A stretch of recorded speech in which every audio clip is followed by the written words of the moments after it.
Hallelujah.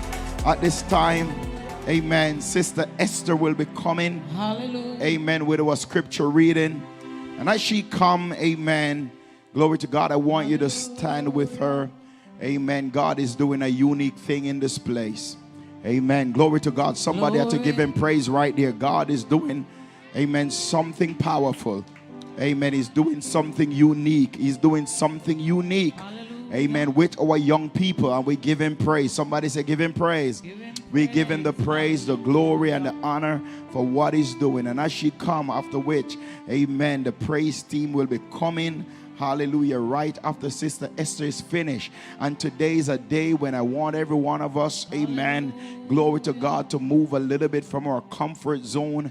I want you to clap. I want you to dance. I want you to give him the praise and give him the glory. Amen. The presence of God is already here. Hallelujah. We are just going to tap into what God is doing and what God has already done. Hallelujah. Sister Esther, in Jesus' name. Hallelujah. Hallelujah. Hallelujah. Today I'll be reading Ephesians 6, verse 10 to 17. Finally, be strong in the Lord and in his strength of his power. Put on the whole armor of God so that you may be able to stand against all the wiles of the devil. For our struggle is not against enemies of blood and flesh, but against the rulers, against authorities, against the cosmic powers of the devil, of the present darkness, against the spiritual forces of evil in the heavenly places.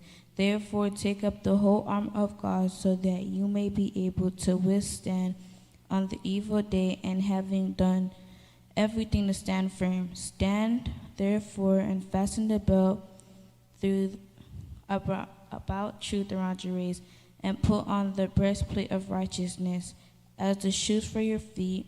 Put on whatever will make you ready to proclaim the gospel of peace. With all of these, take the shield of faith, with which you will be able to quench all the flaming arrows of the evil one.